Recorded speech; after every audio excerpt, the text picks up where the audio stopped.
Buenas tardes a todos, bienvenidos una vez más a nuestros webinars.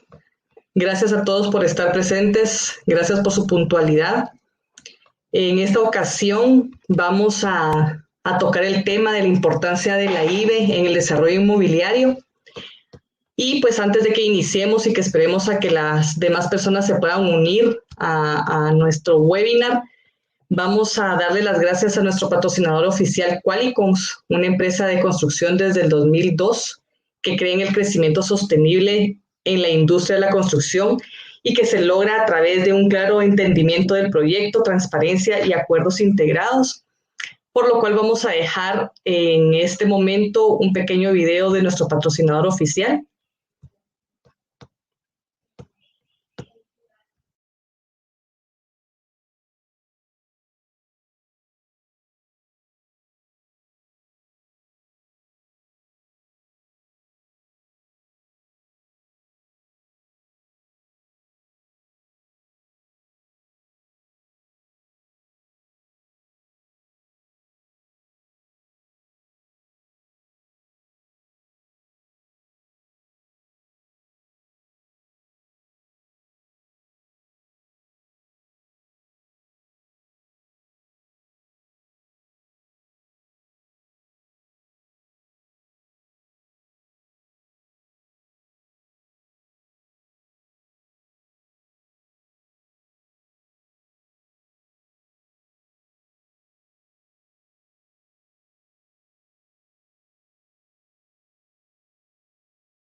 Bueno, muchas gracias a todos nuevamente. Entonces vamos a dar inicio a nuestro webinar con el título La importancia de la IVE en el desarrollo inmobiliario. En esta ocasión vamos a dar la bienvenida al licenciado Masaya, contador público y auditor con maestría en administración financiera.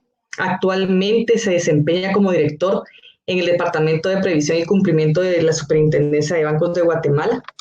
También vamos a dar la bienvenida al licenciado en Economía con maestría en Finanzas, Luis Gómez. Actualmente se desempeña como supervisor del Departamento de Previsión y Cumplimiento en el área enfocada del sector de personas obligadas no financieras de la Superintendencia de Bancos.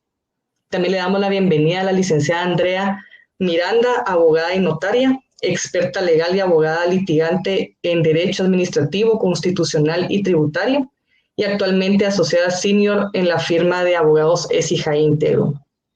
También le vamos a dar la bienvenida al licenciado en Administración de Negocios Alejandro García. Actualmente se desempeña como oficial de cumplimiento en jefe para Accountax de Guatemala S.A. Y por parte de ADIG, nuestro moderador Jean-Pierre Barrascut, además de ser integrante de la Junta Directiva de la asociación, es el director general de Accountax GGI, firma consultora en las áreas de auditoría externa, contabilidad corporativa, planificación fiscal y cumplimiento IBI. Les damos la bienvenida y les dejo la palabra.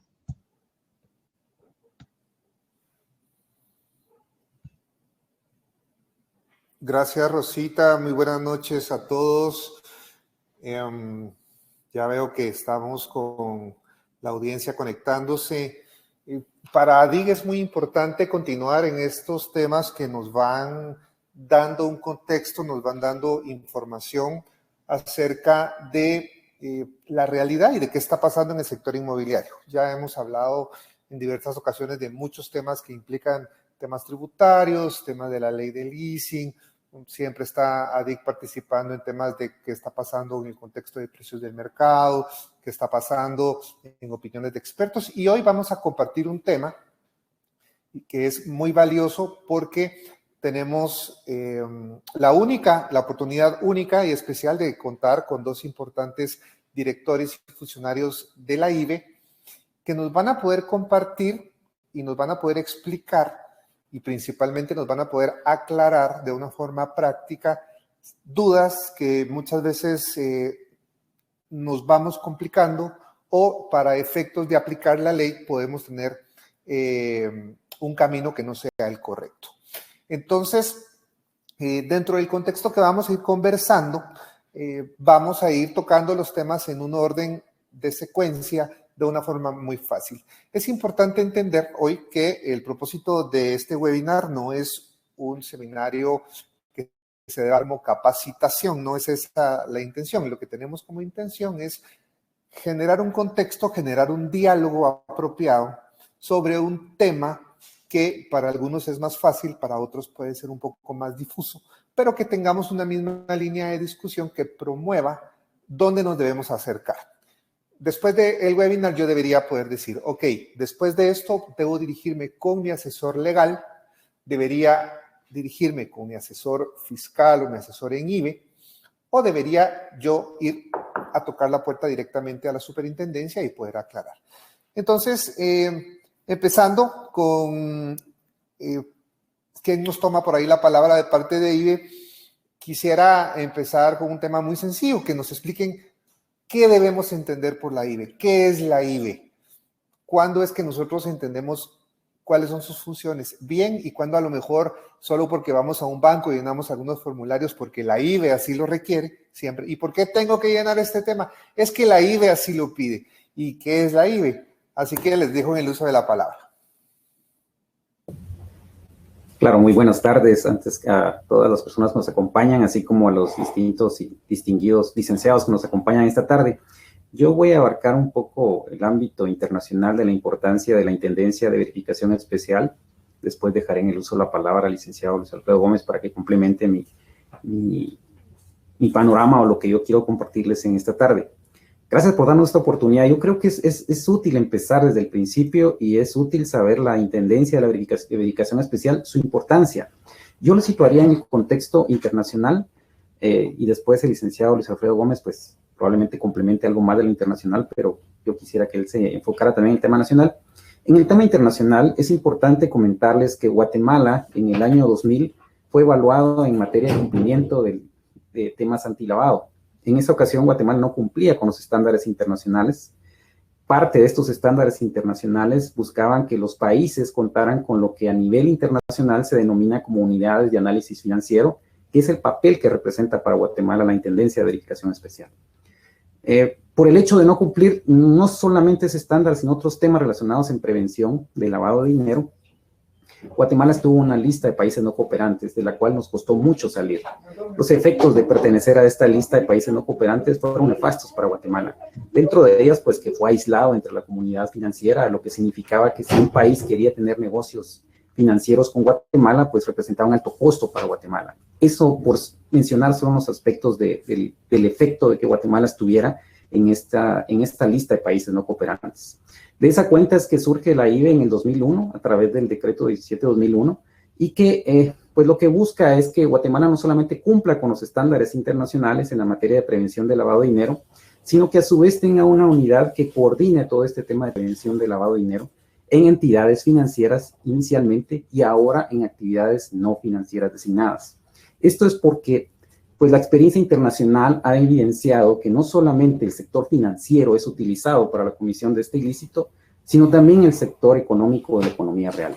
De esa cuenta es que, pues yo diría, y resumiendo el papel primordial de la Intendencia de Verificación Especial, es que primero nos ayuda a cumplir con estándares internacionales y más allá de eso, pues nos ayuda a tener un ente rector en materia de política de prevención de lavado de dinero y financiamiento del terrorismo. Sus funciones aparecen claramente definidas en la norma. Pero yo pues solo quería darles una un tema internacional y la importancia de la Intendencia de Verificación Especial, quisiera dejar ahora en el uso de la palabra al licenciado José Alfredo Gómez para que pues complemente también este panorama general y no abarque yo tanto este tema. Por favor, licenciado Gómez. Muy buenas tardes a todos, pues muchas gracias. En ese sentido, digamos, es fundamental que exista la IBE. Es una unidad de inteligencia financiera, entonces lo que nosotros hacemos es realmente analizar la información y todo está bajo parámetros de confidencialidad, tanto en los estándares como en nuestra normativa. Entonces, realmente si lo vemos, para que ustedes entiendan, digamos, nosotros trabajamos con la información que ustedes nos mandan y nosotros también tenemos un componente de verificación, que es lo que miramos nosotros para ver si tienen los controles y que nos están reportando la información. Y asimismo hay un área específica que es la encargada de analizar esta información bajo parámetros de confidencialidad. De existir algún parámetro, pues vienen ellos y lo hacen de conocimiento del Ministerio Público.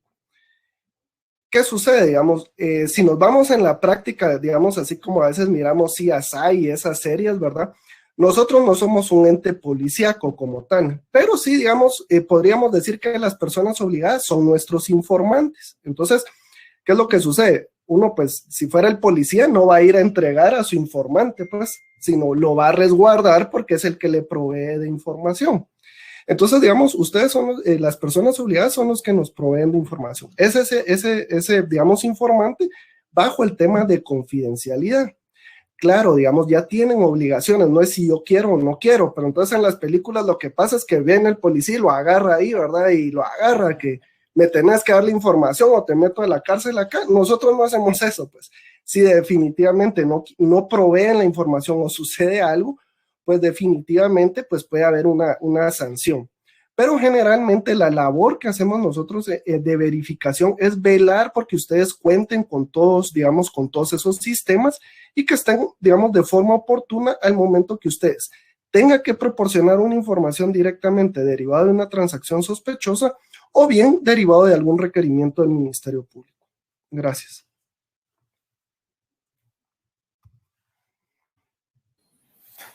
Gracias, licenciado Gómez.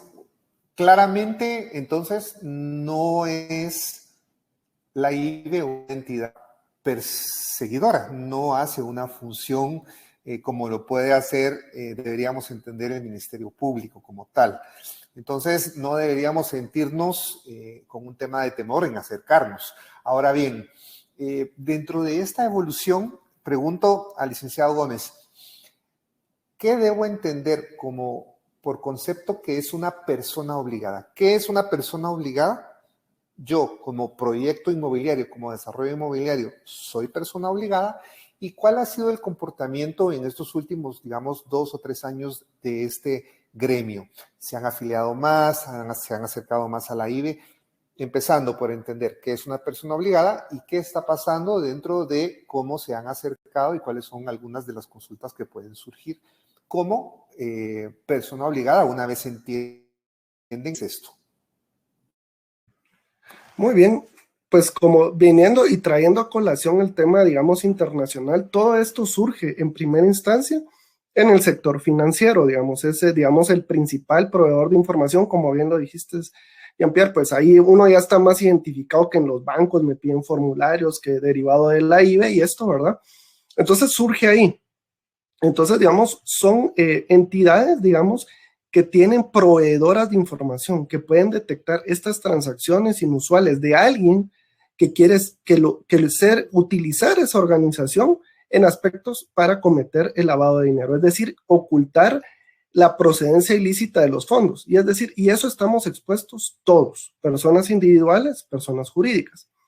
Posteriormente, a través del tiempo, se empezó a ver, digamos, que los bancos sí podían detectar información, pero habían otros sectores, a veces decimos de riesgos, pero son vulnerables, que la delincuencia organizada los quería utilizar.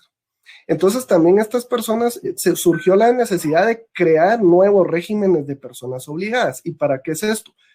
Para entender al cliente del banco, es decir, puede haber que hay una promoción, ¿verdad? Un tema, digamos, de alguna feria inmobiliaria y hay un montón de operaciones, un montón de, digamos, pueden haber operaciones en efectivo, un montón de transferencias, pero van a los desarrolladores, ¿verdad? Van a, digamos, a los promotores.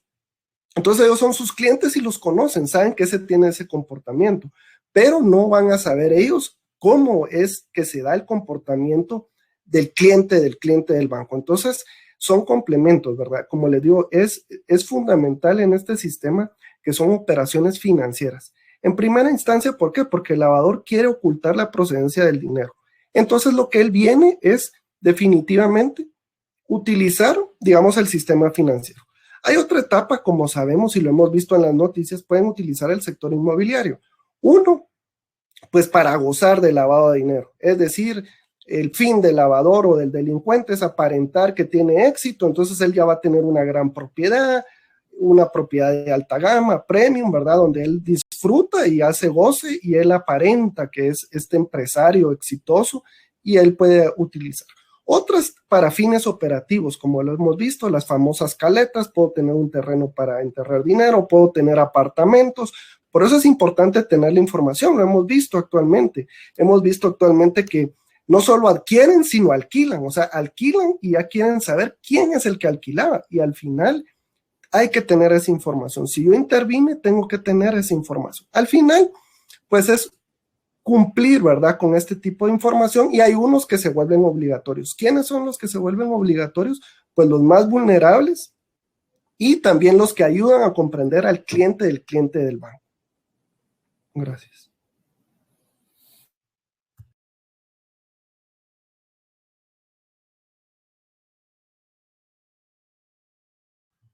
No se escucha. Ya había un problemita acá. Gracias. Dentro de esto surge un concepto que es quién es o qué es esa figura denominada oficial de cumplimiento. Entonces, yo quisiera preguntar primero al licenciado Masaya o al licenciado Gómez que nos describan dentro de la IVE qué es un oficial de cumplimiento y luego pedirle a Alejandro, que hace parte de esta gestión como oficial de cumplimiento, desde su experiencia, cuáles son esas atribuciones. Entonces, que IVE nos diga qué es un oficial de cumplimiento y Alejandro que nos comente desde su perspectiva cuáles son esas acciones que debe desarrollar. Bueno, yo voy a tomar la palabra. Gracias por la pregunta.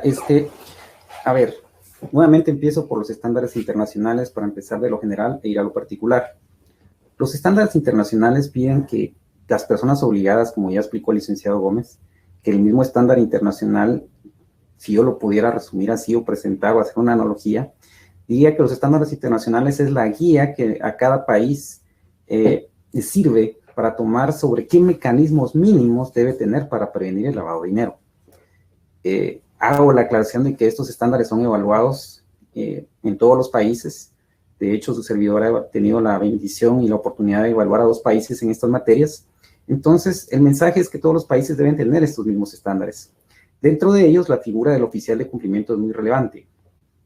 Yendo de lo general a lo específico, y si pudiera hacer la comparación, yo les diría que así como la IVE es la encargada de velar por el cumplimiento del lavado de dinero y financiamiento del terrorismo, a nivel país, el oficial de cumplimiento, digamos que es una mini IVE, pero la diferencia es que pertenece a la persona obligada y que trabaja para la persona obligada. Es decir que, definiendo la ley, para mí sería fácil decirle que la misma norma dice que es el medio de enlace o es el mecanismo de enlace que tiene la Intendencia de Verificación Especial con la persona obligada, es decir, nosotros nos comunicamos con el oficial de cumplimiento y él es el que nos envía una serie de reportes y obligaciones y también el encargado de emitir ciertas políticas para blindar a la entidad. Es importante hacer la aclaración de que el oficial de cumplimiento trabaja para la persona obligada, no trabaja para nosotros.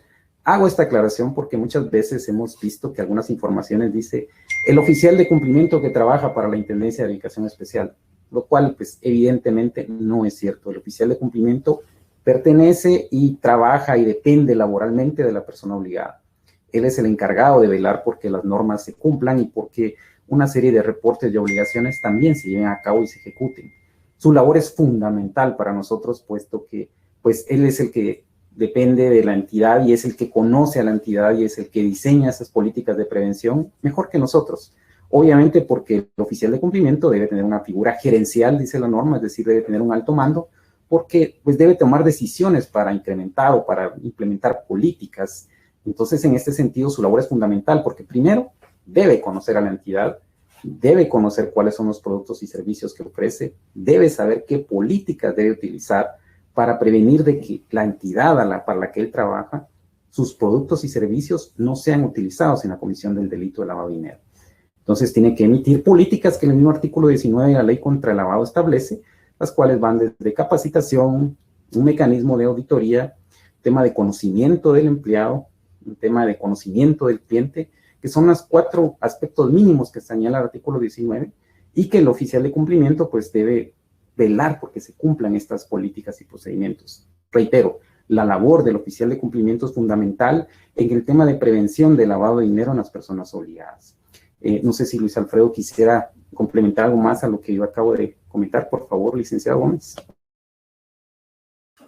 Muchas gracias, Yuri. Sí, digamos, como él dice, este es una figura, ¿verdad?, que debe de estar dentro de la persona obligada, debe conocer. Lo que hemos visto en la práctica es fundamental que conozca del negocio. Muchas veces nos dicen, es que la IVE se está extralimitando, es que la IVE pide más, pero ¿qué ha sucedido? Muchas veces llegan personas que han trabajado en el sistema financiero, son otro tipo de controles o un tipo de controles más, digamos, más extensos o más fuertes que, digamos, un promotor inmobiliario o una desarrolladora. Entonces, como bien dice, fundamental, sí, que conozca del tema del lavado de dinero, pero que también conozca el negocio, o sea, hasta cuánto cuesta un metro cuadrado, cuál es la tendencia del sector, cómo está yendo el sector construcción, porque si no, él mismo va a edificar algunas políticas que no son acordes. En la práctica, eso es lo que nos hemos topado, ¿verdad? Que hasta les tenemos que decir, mire, aquí como que no va bien porque no está, digamos, no conoce hasta, si ciertamente la ley les dice que se capaciten en temas de lavado, nosotros recomendamos que al oficial lo capaciten sobre temas del sector inmobiliario, porque es una deficiencia que vemos y que eso va a fortalecer para que sus políticas sean acordes. Gracias. Claro, o sea, básicamente suena como algo muy evidente, pero vamos entendiendo que el oficial de cumplimiento es una persona que está especializada. No va a ser una persona generalista, va a ser un especialista. Y dentro de esa especialización debe conocer de la industria y debe tener procedimientos para poder transmitir la información que requieren los informes de IVE. Para eso podemos entender claramente que es un perfil que no necesariamente va a ser el contador de la empresa. Muchas veces resulta, no, es que ya tengo un contador nombrado y también va a ser el oficial de cumplimiento. Pero Alejandro, ¿qué nos puede compartir sobre estos temas en la vivencia propia de las acciones y el perfil que debe tener un oficial de cumplimiento? ¿Y cuáles son esas atribuciones que en la práctica, Alejandro, en el día a día lleva una gestión de una persona obligada? ¿Sí? Adelante. Perfecto. Pues primero, buenas tardes a todos. Quiero agradecer primeramente a Dios por esta oportunidad, segundo a los organizadores, a los patrocinadores, por este evento, que lo considero muy importante. Es para mí un honor participar y estar al lado de grandes profesionales, ¿verdad? Los que están el día de hoy. Y me llama mucho la atención, y ya el licenciado Yuri lo decía y lo explicaba, y yo quisiera remarcar esa parte, ¿verdad? Porque realmente tenemos ese riesgo entre las organizaciones. Es un riesgo que tenemos inherente por la actividad que realizamos, ¿verdad? Que nuestros productos no sean utilizados para lavar dinero, ¿verdad? Entonces, se necesitan de personas, ¿verdad?, a las que les denominamos oficiales de cumplimiento, que estas personas deben de tener mecanismos adecuados, ¿verdad? Eso quiero remarcar, que deben de tener mecanismos adecuados, y esto va, como decía él, desde lo general hasta lo específico, donde realmente las políticas que se van a implementar deben de ir acordes al negocio, deben de ir adecuados a la persona obligada, porque si no realmente vamos a establecer algo para adelantarme en el tema de manual de cumplimiento, vamos a adelantar algo y vamos a implementar políticas que realmente al negocio le van a afectar. En vez de ayudarle, le van a afectar porque vamos a consignar ahí cierta información que decimos que le vamos a solicitar a todos de cajón porque no tenemos alguna segmentación de clientes, entonces nos va a perjudicar, ¿verdad? Entonces, remarcando eso y a lo que hacía tu pregunta, realmente el reglamento en el artículo 22 habla sobre las atribuciones de lo que es el oficial de cumplimiento. Pero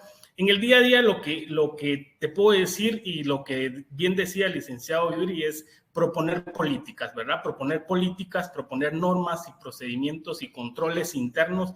Creo que esa es la parte fundamental. ¿Por qué? Porque el delito va mutando, el delito va cambiando, hay diferentes tipologías, ya no es lo mismo, se está levantando el tema de los criptoactivos, el tema de las criptomonedas, todo va variando. Entonces es importante que la persona conozca del tema, lo domine para poder proponer esas políticas, esas normas, ¿verdad? La elaboración del manual de cumplimiento, que también es una labor del oficial de cumplimiento, ¿verdad? No es algo que le podemos dejar al auditor interno, ¿verdad?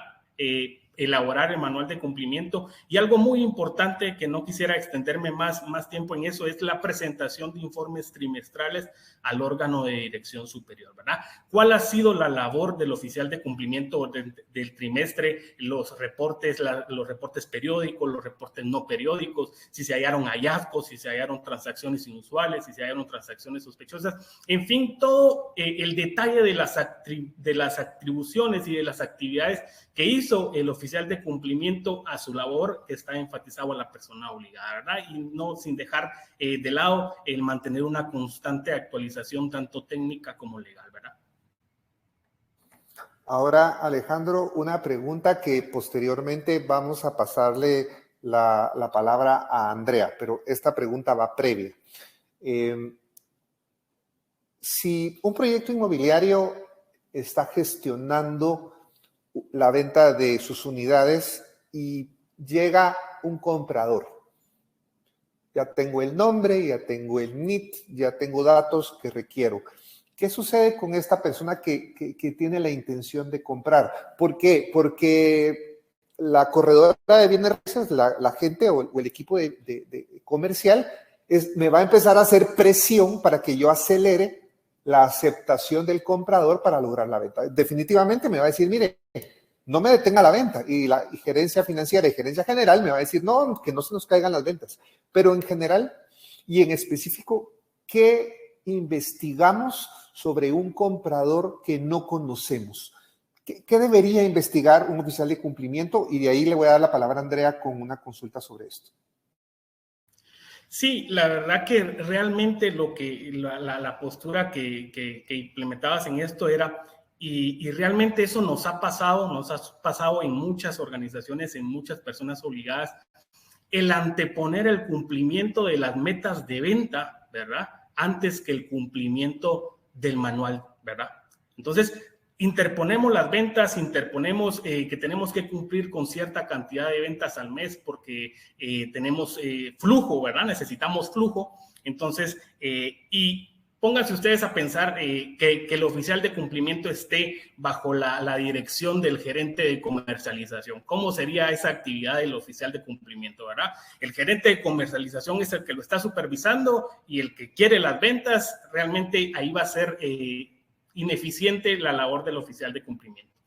Entonces, necesitamos, cuando el cliente viene a nosotros, necesitamos formar de elementos de juicio, ¿verdad? Necesitamos formar de elementos de juicio que nos den un grado de certeza razonable respecto a las personas jurídicas y a las personas individuales con las cuales estamos teniendo un negocio, con el objetivo de identificar, que es el meollo de esto, la principal función de esto, que estas personas pudieran participar o hayan participado en actividades relacionadas al narcotráfico, delincuencia organizada u organizaciones criminales, ¿verdad? Entonces, sí es bien importante tener esos mecanismos, como bien lo decía el oficial de cumplimiento, y utilizar estos elementos de juicio que nos den quién es la persona con la cual nosotros vamos a empezar una relación de negocios, ¿verdad? Andrea, desde la perspectiva legal y su experiencia, ¿cuáles son algunas situaciones que hoy acontecen en este medio? Es decir, clientes que puedan decir que no ven la necesidad de inscribirse porque su proyecto es muy pequeño, clientes que a lo mejor no quieren apegarse a la norma, o incluso ya inscritos. ¿Qué pasa cuando un comprador no quiere entregar información que es requerida? ¿Cuál ha sido la experiencia desde la perspectiva legal, Andrea, que nos pudiera compartir sobre todos estos temas que estamos hablando en relación a la IVE, oficial de cumplimiento y normativa? Sí, Jean-Pierre, gracias. Bueno, buenas tardes a todos. Una de las primeras cosas y que es una característica común en los clientes que uno asesora en estos temas es el temor y la falta de entendimiento. En el caso, por ejemplo, como bien comentaba Jean-Pierre, cuando un cliente, por ejemplo, lo visita la SAT, pues igual le surge temor, pero ya con la SAT han adquirido un poco de conocimiento de qué significa, ¿verdad? Ya dicen ellos, es impuestos, ¿sí? A grandes rasgos, pues por lo menos saben que es algo relacionado con impuestos. Sin embargo, cuando reciben un requerimiento, por ejemplo, por parte de la IVE, porque ya sea que se inscribieron, pero se inscribieron y no sabían qué significaba inscribirse y nunca han tenido mayor relación con IVE, o algunos que nunca se han inscrito, pero recibieron un requerimiento derivado que han tenido transacciones que han llamado la atención de los controles que tiene IVE y que les ha llamado algo la atención y les han hecho un requerimiento. Lo primero es el temor, ¿verdad? Que no saben por qué les están pidiendo tanta información, porque los que hemos tenido acceso a ver un requerimiento de IVE, pues es extenso, hasta tiene un anexo explicativo de cómo se tienen que presentar los documentos, cómo se debe llenar el formulario de información. Entonces, cuando ven esos requerimientos, tienen mucho miedo de tener que entregar tanta información. Adicionado a esto, también que tenemos que tener en cuenta que la información que IVE solicita es para hacer una especie de scan sobre el negocio. Entonces, a veces se siente pues que es un poquito más de lo que comúnmente estamos acostumbrados a dar a otra institución, pero lo importante, y tal vez pues para todos los que están hoy acá, lo importante de lo que hay que entender es por qué, ¿verdad? Ya lo han mencionado a grandes rasgos de qué es lo que hace IVE y eso nos lleva al por qué. ¿Por qué nos piden eso? ¿Por qué nos piden muchas cosas que a veces incluso decimos, bueno, eso a duras penas los directivos lo conocen, porque hay mucha información de la que se solicita que tal vez solo los comités ejecutivos, juntas directivas conocen y es información que ningún otro de los empleados tiene conocimiento o se maneja.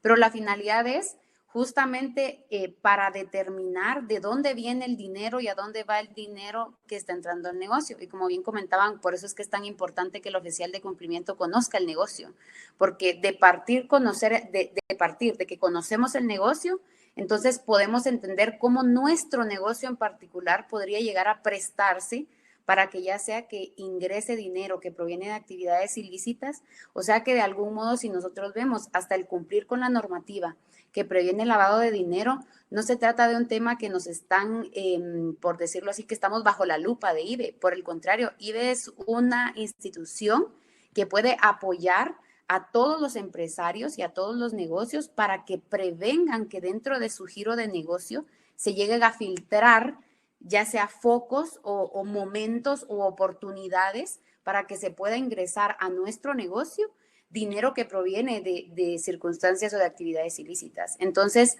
inclusive, por ejemplo, yo tengo muchos clientes con los que hemos llegado a tener mesas de trabajo con IVE y en donde la persona que nos hace el requerimiento de información se sienta con nuestro oficial de cumplimiento y de esa revisión de información que se hizo, se ha logrado modificar políticas empresariales que buscan ya no solamente prevenir el lavado de dinero, sino que incluso prevenir otras circunstancias como corrupción, como movimientos anómalos dentro de nuestros mismos empleados. Entonces, lo más importante es entender que el cumplimiento que se busca es un cumplimiento no solo que beneficie a las instituciones de gobierno, sino por el contrario, que beneficie el funcionamiento transparente y el manejo de fondos transparente por parte de cada una de las entidades. Y, por ejemplo, en el caso de las inmobiliarias en particular, de que no vayamos a ser víctimas como inmobiliaria, independientemente del papel que tengamos dentro del mercado inmobiliario, que no vayamos a ser víctimas de personas que teniendo ingresos o fondos provenientes de hechos delictivos, vengan y lo inviertan en nuestros proyectos que están completamente en ley, ¿verdad? Exponiéndonos así nuestros clientes o los clientes de nuestros clientes a que dentro de nuestro proyecto se esté moviendo dinero proveniente del lavado de dinero directamente o de cualquier otra actividad ilícita, ¿verdad? Gracias, Andrea. Y hay un tema que hay que tener muy claro, y es que un proyecto que va a tener 50 unidades disponibles al mercado no es la misma complejidad de un proyecto que va a tener 500 unidades al mercado.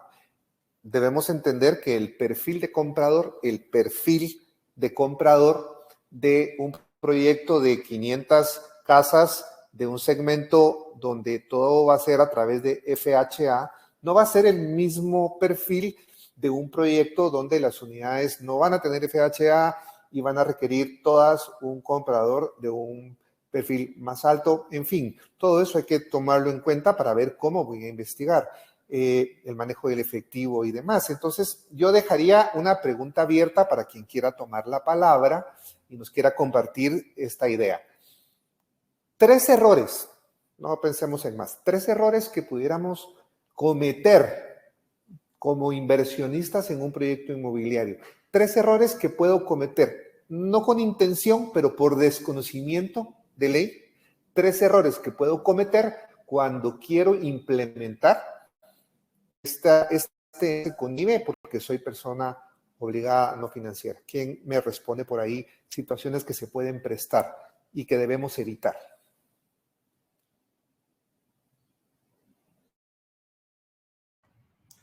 ¿Quieres? Te puedo compartir uno.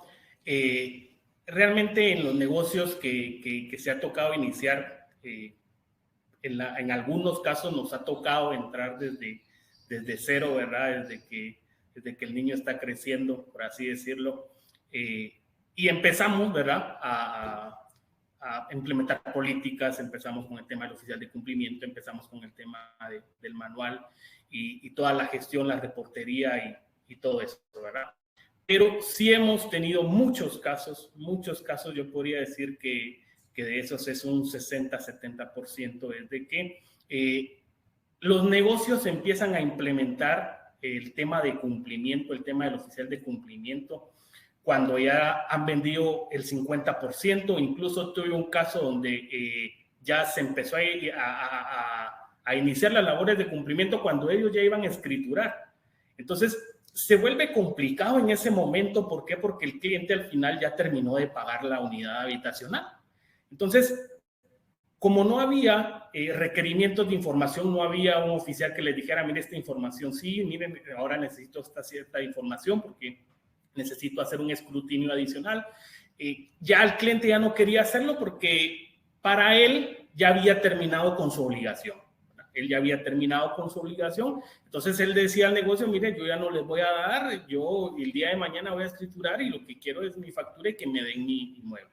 Entonces, te comparto ese, le voy a dejar la palabra a los demás licenciados que puedan compartir otro, pero sí considero que es importante evaluar ese tema, ¿verdad? Que debemos de iniciar, si vamos a tirarnos a la venta, si vamos a tirarnos al mercado, con todo, que realmente estemos bien estructurados en el tema de la regulación y el tema del cumplimiento de. Aquí, si me permites aportar un segundo. Un segundo que he observado mucho también era justo lo que se mencionaba hace un momentito, la falta de implementación de un formulario o listado de requisitos específicos de investigación de las personas que se van a incorporar al proyecto, ya sea en calidad de inversores o en calidad de compradores de las unidades, ¿verdad? Que se debe tener claro qué es lo que vamos a investigar, porque como el problema es que quienes colocan las unidades en el mercado son los del departamento de ventas, y los del departamento de ventas muchas veces lo que quieren es lograr la venta, y ahí se acabó el tema, ¿verdad? Sin embargo, muchas veces los del departamento de ventas, los requisitos que piden están encaminados a saber si la persona puede o no puede pagar el monto por el cual se le va a vender la unidad, ya sea por un monto global o por cuotas, ¿verdad? Y se les olvida hacer una investigación de la persona para saber si no solo lo puede pagar, sino además mucha más información que está vinculada con de dónde viene el dinero con que va a pagar, ¿verdad? O sea, el establecer ese formulario o listado de requisitos es un error muy común y que muchas veces, ya que se escrituró incluso, se dan cuenta que tal vez la persona con la que se celebró la escritura, pues no hubiera sido una de las que se hubiera elegido si se hubiera tenido esa investigación preliminar. Quizás antes de darle la palabra, que me gustaría que el licenciado Luis Alfredo Gómez, que ha estado a cargo de la supervisión de este tipo de sector, les dé más detalles, porque creo que es útil y sobre todo para las personas que lo están viendo. Creo que el licenciado Luis Alfredo sí tiene una visión. En mi caso, pues yo reviso las células de resultados y tengo algunas ideas, pero quisiera dejarle ese tema propiamente al licenciado Luis Alfredo. Yo sí quisiera tocar un tema que he visto como un denominador, un error común en todas las personas obligadas, tanto financieras como no financieras, y es el hecho de que delegan toda la responsabilidad del tema de cumplimiento en el oficial de cumplimiento. Y de verdad que a mí me gustaría el mensaje claro para para la persona obligada. Este no es un tema que atañe solamente al oficial de cumplimiento. Este es un tema de que yo lo veo como que este es un juego de equipo. Y cuando un equipo pierde el equipo, y no es solamente error del portero, no es error del defensa, no es error del jugador que se trate, simple y sencillamente el equipo pierde. Entonces, hay entidades cuyos lemas, por ejemplo, me sorprendió uno de una entidad que escuché donde decía todos somos cumplimiento. Y creo que esa es una mentalidad que de verdad debería tenerse a nivel de toda la entidad. ¿Por qué? Porque también hemos visto en la práctica algunos errores donde si, por ejemplo, los vendedores no están conscientes de esa responsabilidad que yo tengo como vendedor y cuál es mi papel, algunas veces inocentemente, quiero creer inocentemente, asesoran inclusive al cliente, decirle, mire, ¿sabe cómo va este control? Haga esto y esto y esto, y así lo evadimos y podemos hacer la venta. A veces entiendo por el tema de comisión, a veces por el tema de lograr las metas. Entiendo que probablemente hay un fin económico más que un fin delictivo. Pero el tema es que si el vendedor o las personas que están alrededor del oficial de cumplimiento no conocen bien cuál es el objetivo de estas políticas y no se ve el tema a nivel integral, puede creerse de que no, es que hagamos esto y esto, hagámoslo de esta manera, porque si no sabemos que el que da problemas es el oficial de cumplimiento.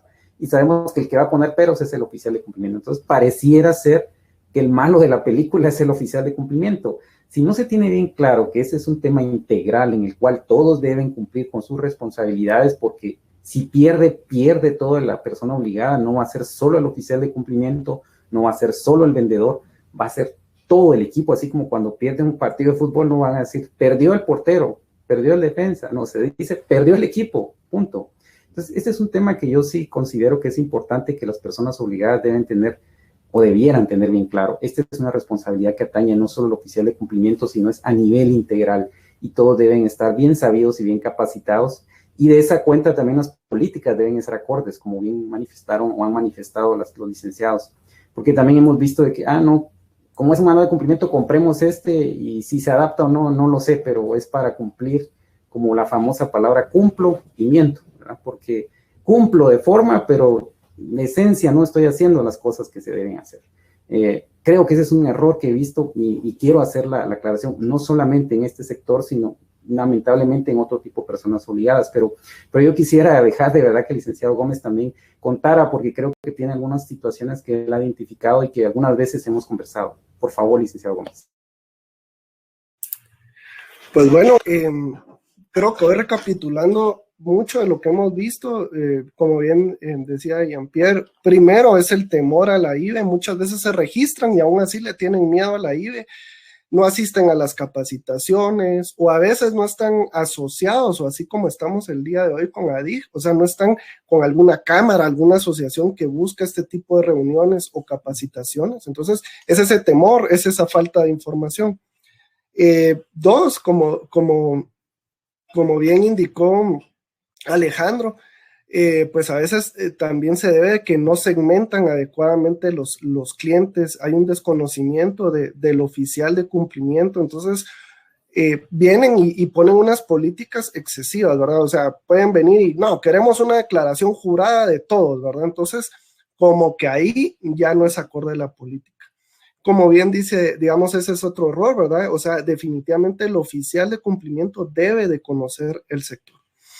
Como bien dice Andrea, indicó Andrea, tenemos que tener una cultura verdaderamente de prevención hacia el cliente, de pedir información oportunamente.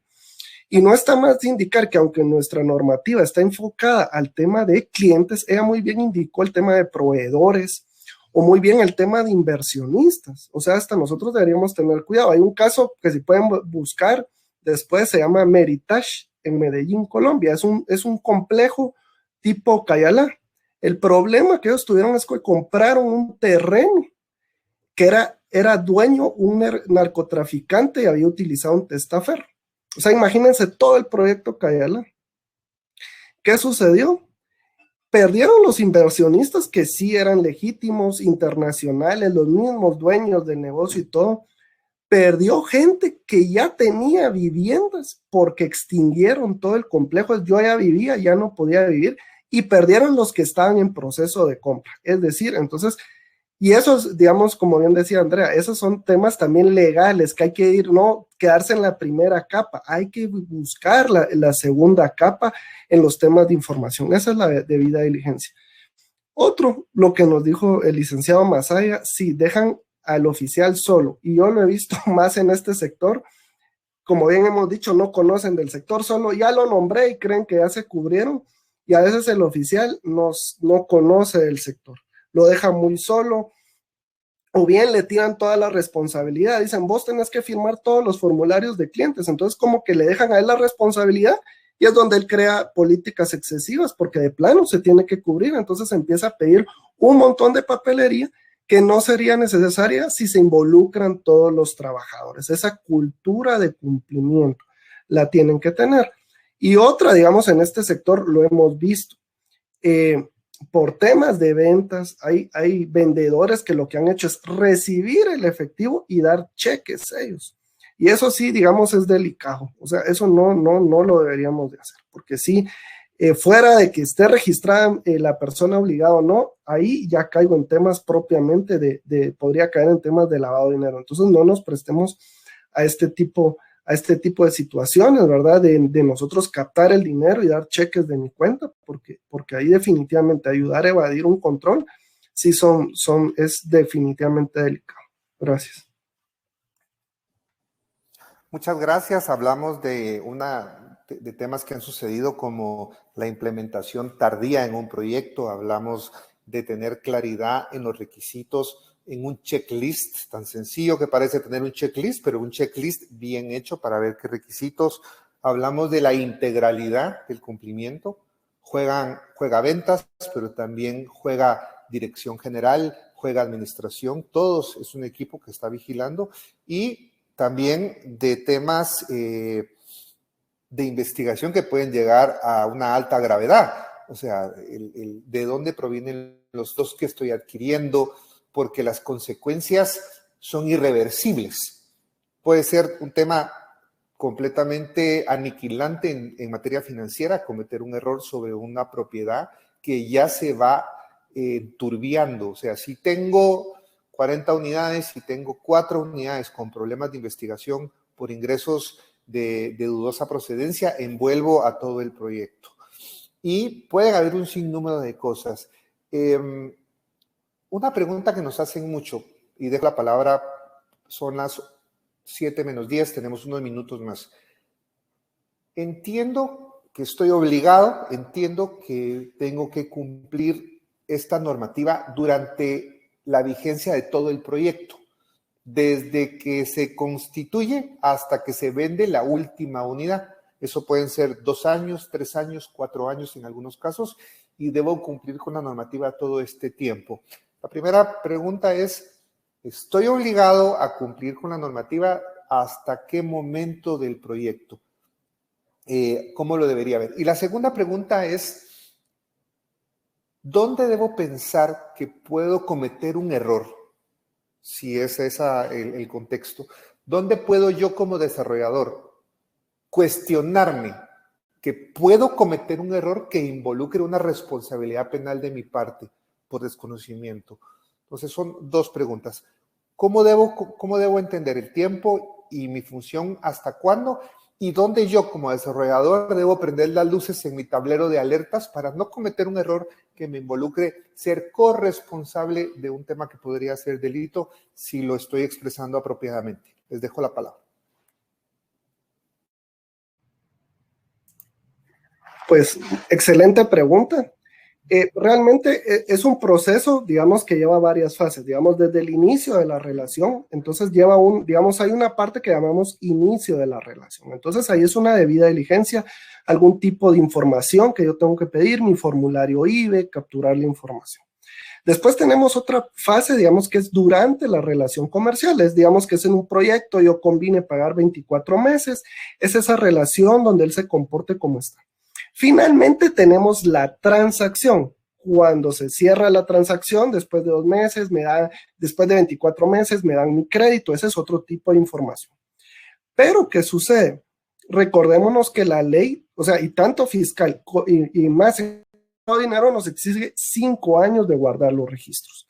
Entonces no puedo venir yo y como ya, digamos, ya se terminó el proyecto, yo desechar toda la información de los clientes. Legalmente tengo que resguardarla por 5 años, ¿verdad? También recordémonos que a veces hemos visto las investigaciones, estas se van mucho tiempo. Entonces, si hay expedientes, digamos, alguna transacción inusual, alguna transacción sospechosa, resguardar esa información por más tiempo.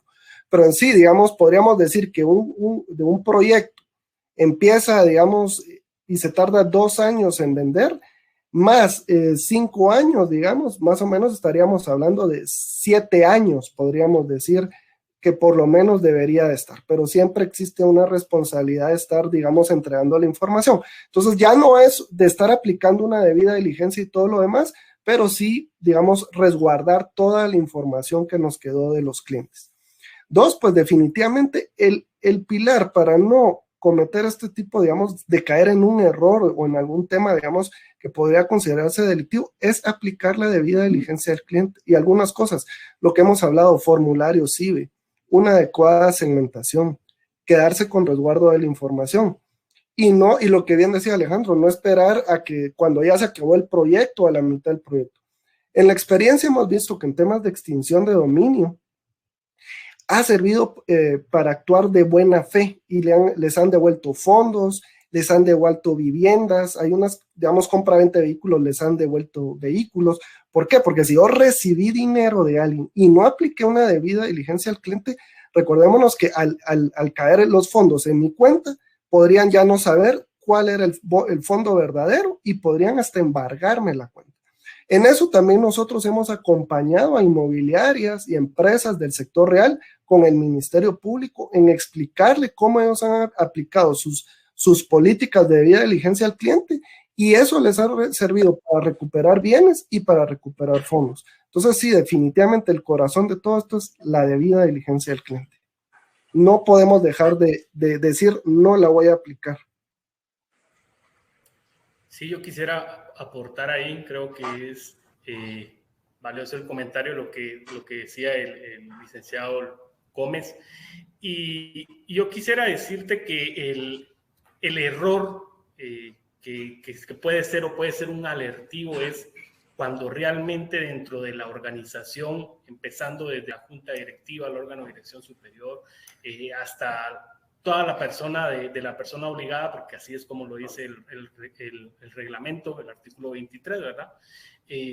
Cuando se aplica un enfoque de cumplimiento, ¿verdad? Ese para mí es un error cuando se aplica el enfoque de cumplimiento y no se aplica un enfoque basado en el riesgo, ¿verdad? Porque tomamos el formulario, pero ¿qué es lo que pasa cuando se toma el formulario, se solicitan firmas? Automáticamente lo que hace el oficial de cumplimiento es engavetarlo, ¿verdad? Entonces, cuando realmente esa es una minería de datos, esa es una información que nosotros debemos de utilizar para poder, primero, realizar un monitoreo, ¿verdad? Hay algunos que pueden tener un sistema de monitoreo automatizado, sofisticado, dependiendo de la persona obligada, pero sino también un monitoreo manual, ¿verdad? Pero es importante que esté, porque si tenemos un enfoque de cumplimiento, le pido el DPI, completo el checklist, le pido la certificación de ingresos, los estados de cuenta, no, porque ¿para qué es? Entonces, cuando hay ese enfoque de cumplimiento es muchas veces riesgoso, a diferencia de tener un enfoque basado en el riesgo, porque entonces yo ya segmento a mis clientes, ya tengo cuáles me representan un menor riesgo, cuáles me representan un riesgo medio y cuáles me representan un riesgo alto, ¿verdad? En el tema de los PEPs, las personas expuestas políticamente, los contratistas por el Estado, menores de edad. Entonces, cuando yo ya tengo ese enfoque basado en el riesgo, ya tengo esos elementos de juicio para poder determinar, solicitar información, hacer mi debida diligencia, como decía él, y en los casos que aplique una debida diligencia ampliada o reforzada, ¿verdad?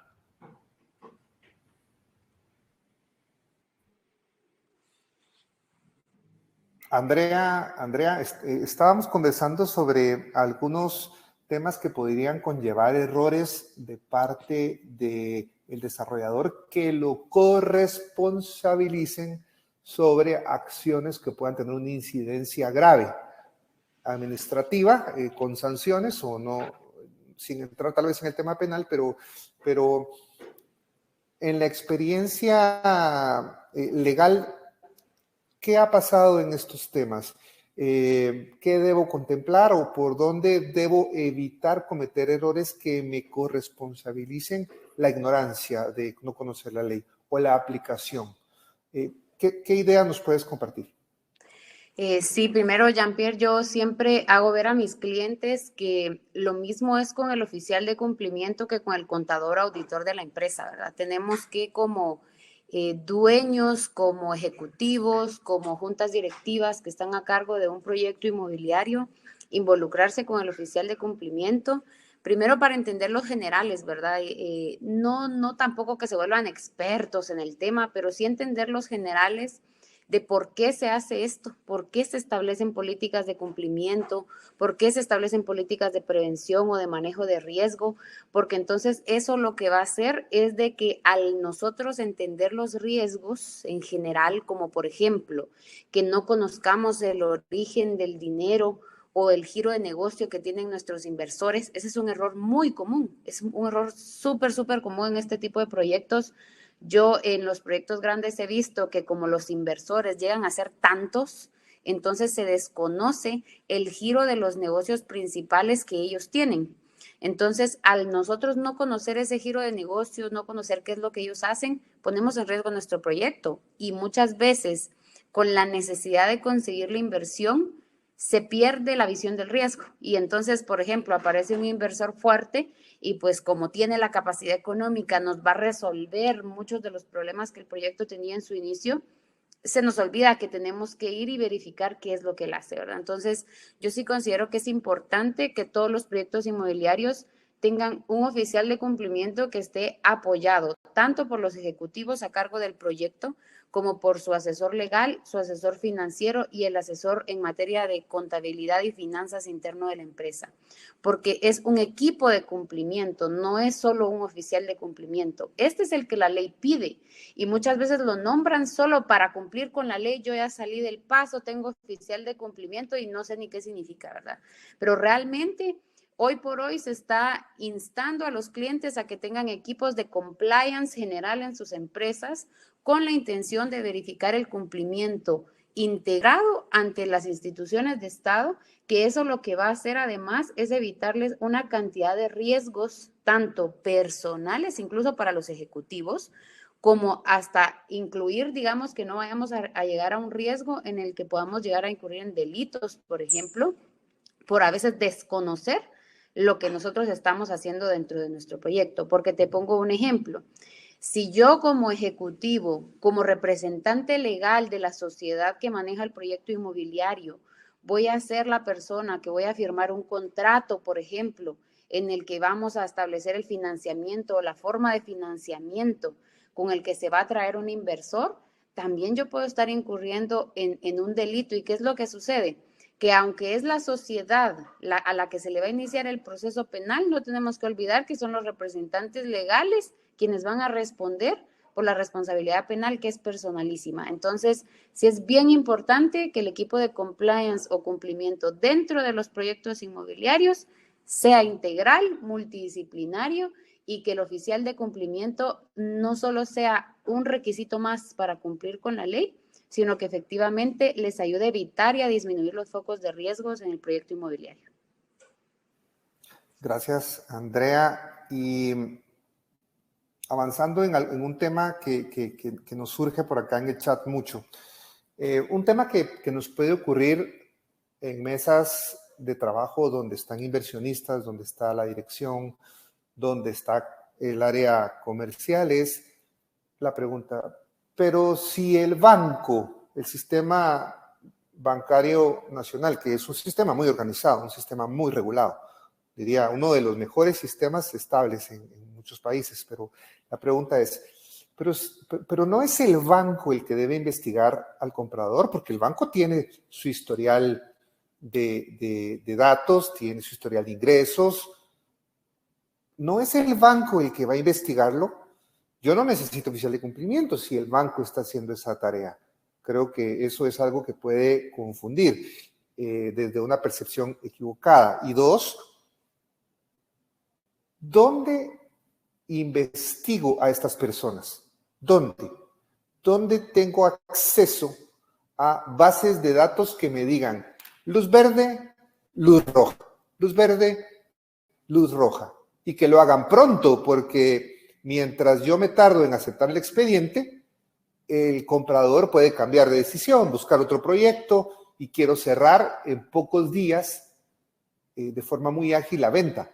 Pero ¿cómo hago para hacer una investigación efectiva y una investigación que sea, llamémosle, en un tiempo adecuado para no perder al comprador? Entonces, repito, la concepción equivocada de que el banco hace la función y el tema de dónde el proyecto con su oficial de cumplimiento investiga a estas personas que no conocí. Tomo la palabra y cabal se me había escapado de los principales errores, el tema bancario, donde dicen, no, el banco es el que tiene que ver. Un ejemplo, sí, digamos que llega Luis Gómez y va a dar el enganche mínimo, un 10%, y todo va a ser con crédito bancario. Ahí es donde hablamos de la segmentación que decía Alejandro, pues es una debida diligencia simplificada. No es lo mismo que llegue Luis y que, digamos, es lo que nos dice. A veces nos dice, no, si en la capacitación dijo que si estaba el banco, no había problema. Lo que pasó es que solo financió el 10%. Y todo lo demás lo recibió en efectivo, y digamos era Luis, pero habían cheques de Alejandro, habían cheques de Yuri, habían cheques de Andrea y de Jean-Pierre. Eso no lo va a detectar el banco. Entonces muchas veces creen que porque están llevando un instrumento financiero, ya no deben de hacer nada.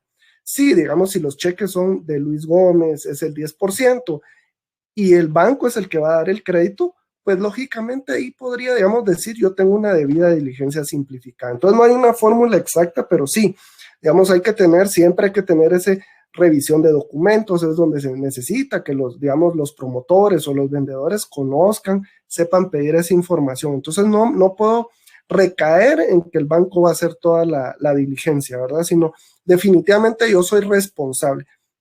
¿Dónde voy a tener más riesgos? Cuando yo tenga un mayor enganche o la venta o yo llegue a hacerlo directamente y no vaya a haber un intermediario. Ser un banco donde yo me juego es en el enganche, ¿verdad? Mientras más enganche y más efectivo tenga, pues definitivamente yo tengo que tener mayores controles. Y lo otro es solo, digamos, nosotros ver quiénes están participando, ¿verdad? Si es una pareja de casados, pues ya el banco va a pedir que son casados. Creo que ya lo declararon, pues ahí está, ellos van a presentar su información. Ahora, si bien no está eso y llega un cheque de Andrea, pues ¿cuál es la situación? Tengo que averiguar, es la debida diligencia del cliente. Entonces, definitivamente tenemos que tener cuidado, no podemos descansar en el banco porque al final somos responsables de la operatoria de lo que recibimos. Eso es lo que tienen que estar conscientes. Es responsable prácticamente del dinero o cómo le están pagando a él. Entonces, tengo que tener conocimiento de eso. Sí, creo que es una pregunta muy, muy interesante. Yo quizás abarcaría dos aspectos, con un ejemplo y con lo que establece la norma de la ley contra el lavado. Primero, si leemos el artículo 2, dice quién comete el delito de lavado de dinero y da una serie de verbos rectores. Y ahí no exime a las personas que no dice, no comete si usted delegó esa responsabilidad a una entidad. No.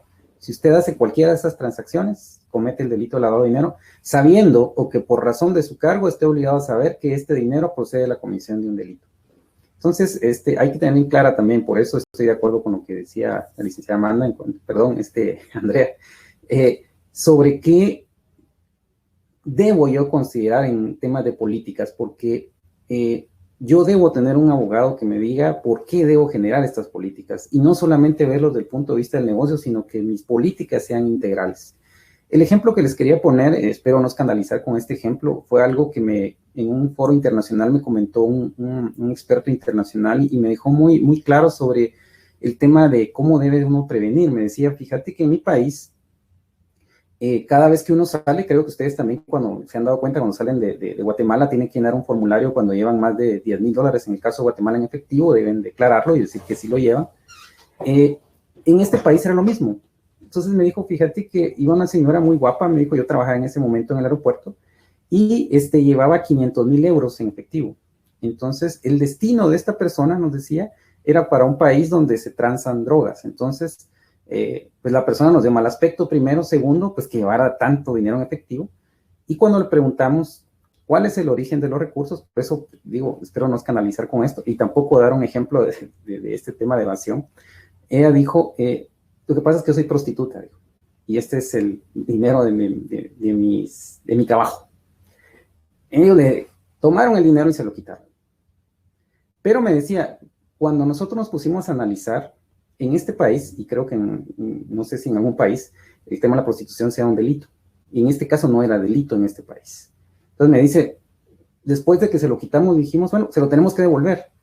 El tema, me dice, es que nosotros no podemos devolver el dinero en efectivo. Se lo tuvimos que devolver con cheque. Entonces me dice él, lavado de dinero, cortesía de mi país. Porque hubieras visto cómo salió ese cheque, me dijo. Salía tesorería del gobierno del país XX. Bien bonito, me dijo. Ese cheque salió precioso. Yo me pregunto, me decía, esta persona con este cheque, ¿quién?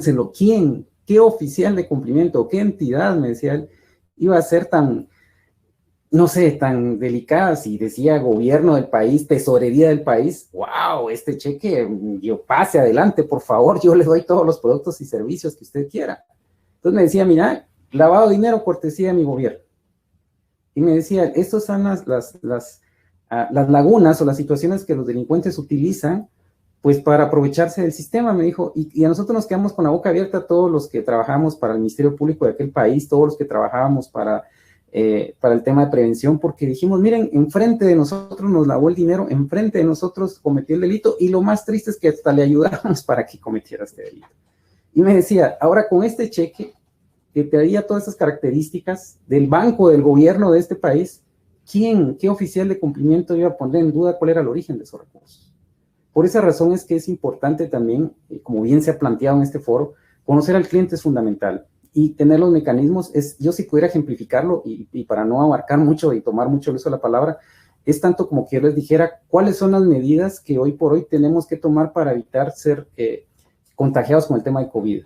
¿Será que podemos tomar medidas muy extremas como encerrarnos en nuestra casa y que no salimos y yo no me quiero contagiar?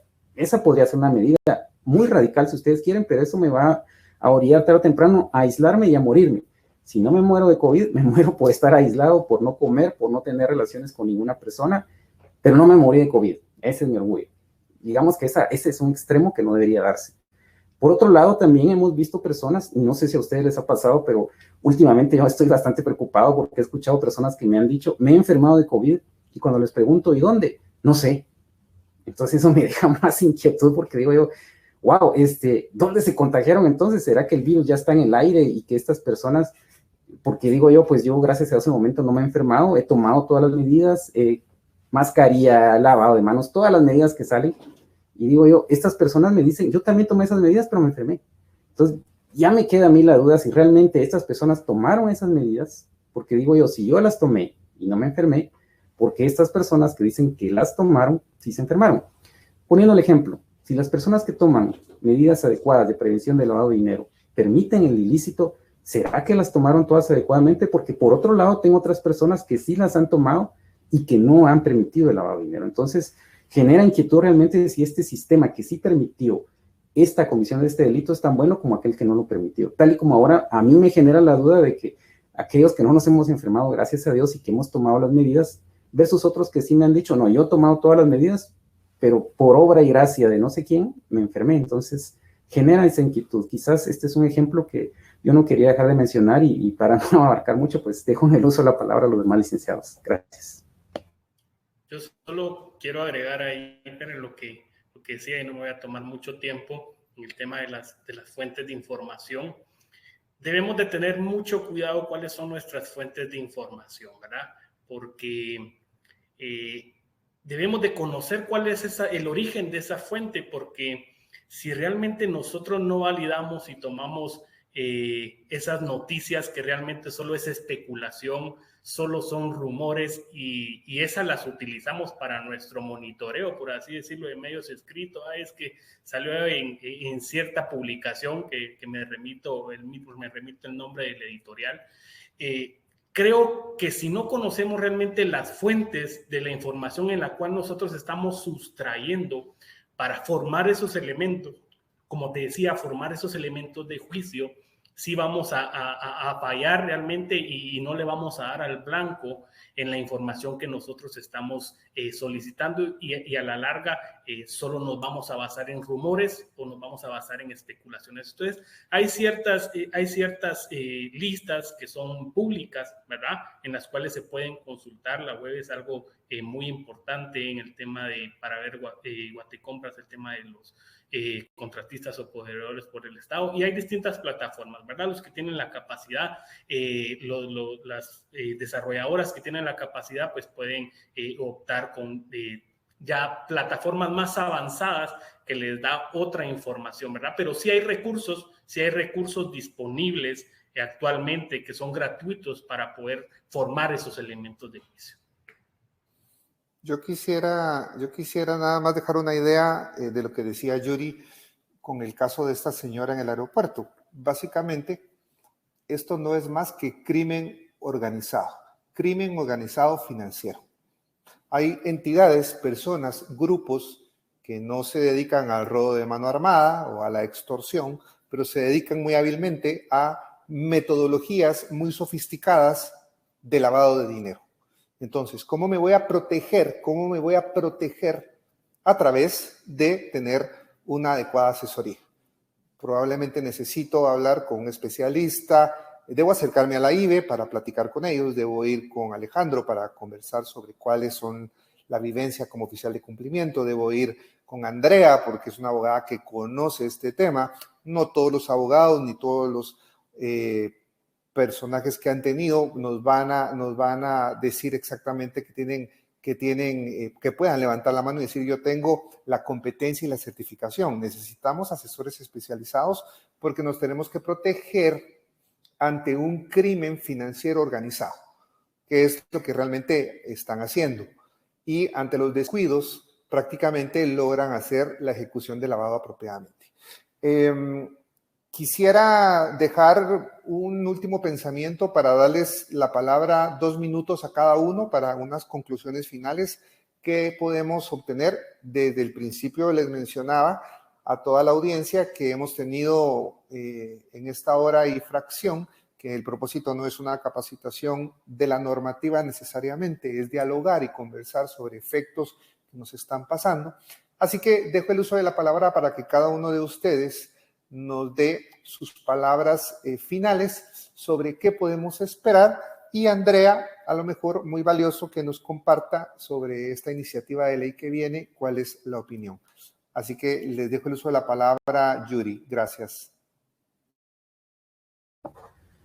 Claro que sí, con mucho gusto. ¿Qué podemos esperar del tema de la nueva normativa?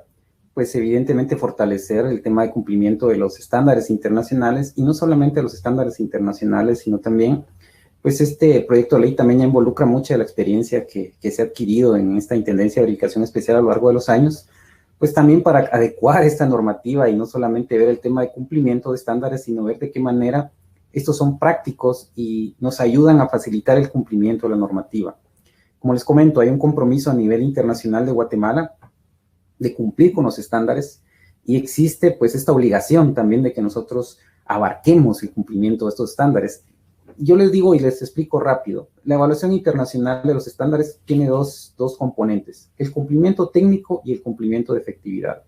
El cumplimiento técnico es que si todo lo que dicen los estándares está abarcado dentro de la normativa nacional. Entonces, ese es el primer esfuerzo, pero ojo, ahí no va a terminar nuestro primer reto. Este ya de por sí es un reto porque tiene que pasar por varios filtros y tiene que aprobarse en el organismo legislativo. Ese ya es un reto. Además de ese reto de poder aprobar la ley y tener un cumplimiento técnico, ahora viene el otro tema de evaluación. Si esto que está en la norma es efectivo, si se está haciendo, que ya abarca otra evaluación. Entonces es un reto para Guatemala el tema de poder cumplir técnicamente y con el tema de efectividad. Entonces, hoy por hoy nosotros nos encontramos en un tema débil porque ni cumplimos técnicamente y definitivamente, si no está en la norma, tampoco lo podemos demostrar en efectividad. Entonces, para Guatemala el beneficio es cumplir con los estándares internacionales, adecuar la normativa hacia la problemática y la experiencia que hemos tenido a lo largo de aquellos que estamos, gracias a Dios, desde la fundación de la IBE, hace más de 20 años de ello, pues hemos visto todo ese desarrollo y hemos tratado de poner nuestro granito de arena para que esta norma, aparte de cumplir con los estándares internacionales, también facilite de alguna manera el cumplimiento de estos. Entonces, yo creo que lo que podríamos esperar de esta normativa es que tener una normativa más fuerte, una normativa más adecuada al país y que esto pues cumpla su objetivo, que al final es prevenir de que las entidades y las personas obligadas, vulnerables, como bien platicaba el licenciado Gómez, no sean utilizadas para la comisión de este ilícito. Únicamente. Muchas gracias. Gracias, Yuri, muy amable. Luis Alfredo.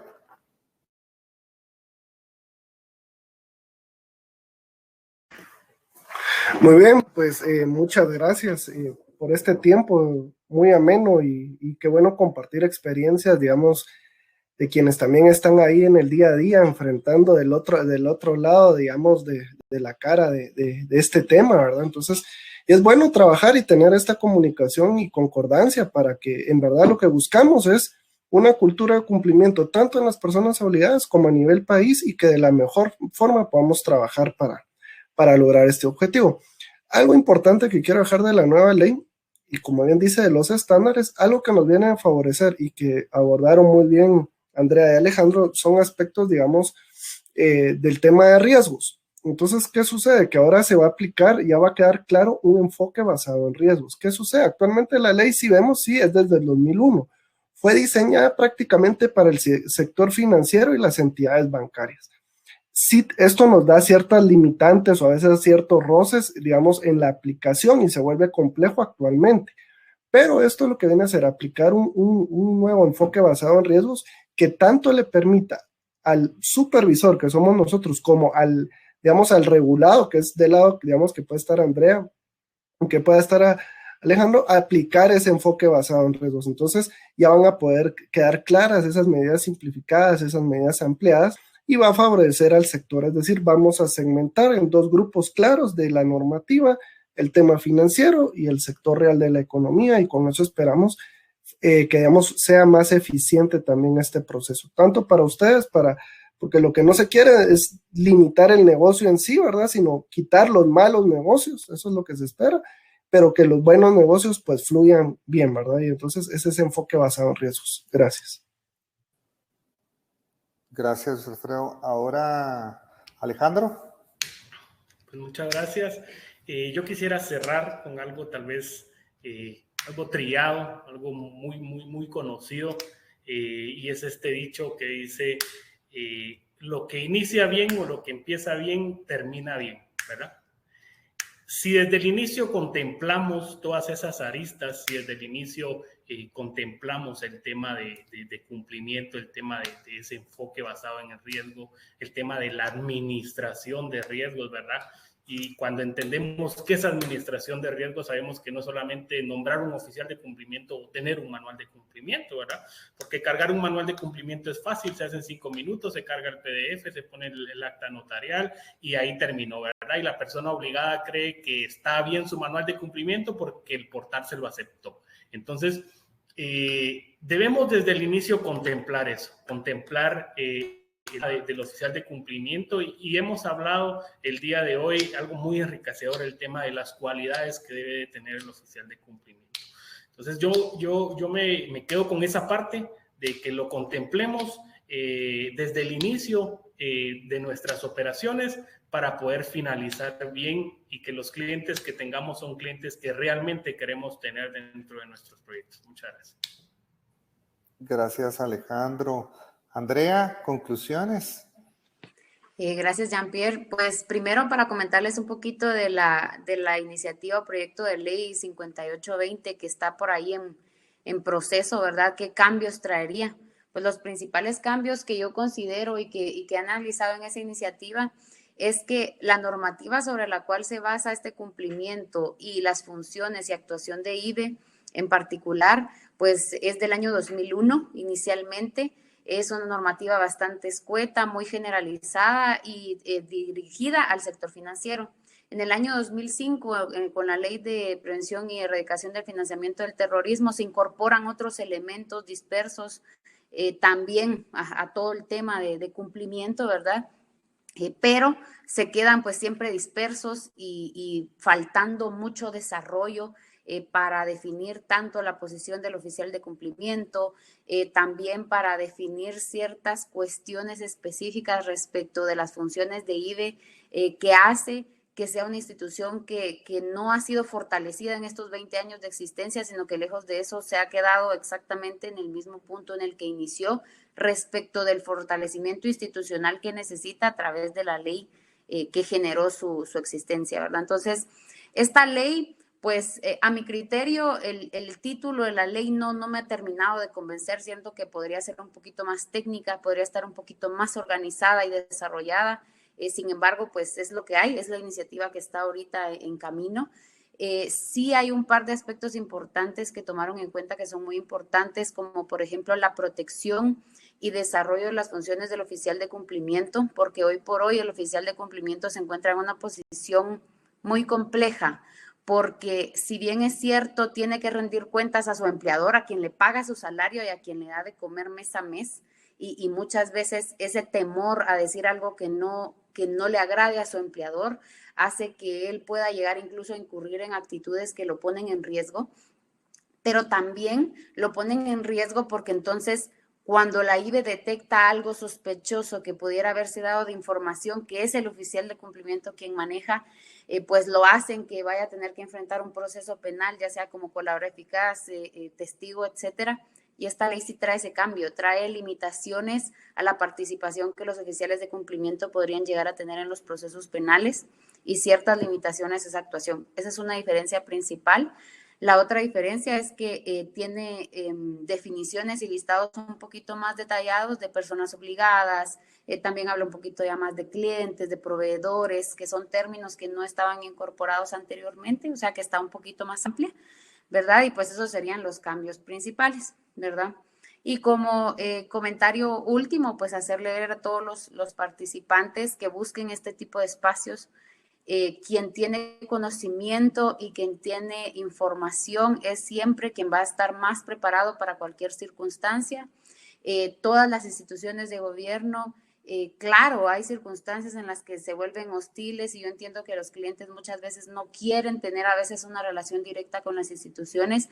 Sin embargo, si hacemos una labor preventiva de acercamiento normalmente y regularmente, nos vamos a encontrar apertura por parte de las instituciones donde nos van a apoyar incluso a cumplir, y que este cumplimiento con IBE en específico tenemos que verlo, como bien lo han comentado todos, es un manejo de riesgo no solo para el gobierno, es un manejo de riesgo para el mismo cliente, ¿verdad? Entonces, que bajo ese entendimiento de información, pues generemos esa cultura de cumplimiento y de prevención de riesgo, manejo de riesgo, para evitar cualquier otras incidencias que puedan llegar a afectar a todos los desarrolladores o cualquier otro participante dentro del mercado inmobiliario.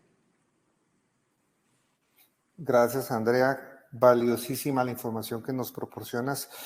Finalmente, entonces, gracias, Yuri, Luis Alfredo, por el tiempo, por estar con nosotros hoy de parte de IBE y aclararnos de forma tan clara, de forma tan simple, todo lo que platicamos. Alejandro, muchas gracias por el tiempo de esas vivencias. Andrea, no queda más que invitarlos a que sigan a DIG en las redes sociales. Hay mucha información que les puede ser de la utilidad y recuerden que vienen eventos muy importantes. ADIG es una entidad, una organización que está buscando soluciones prácticas, donde hay mucha experiencia combinada, donde tenemos prácticamente un grado de conocimiento de la industria muy alto y que puede ser muy efectiva su aplicación. Así que Muy feliz noche a todos. Gracias por estar acá y estén atentos a las nuevas noticias y a la orden siempre de parte de ADIC. Muy feliz noche. Gracias. Muchas gracias. Gracias. Feliz noche. Feliz noche, gracias. Gracias a todos. Feliz noche.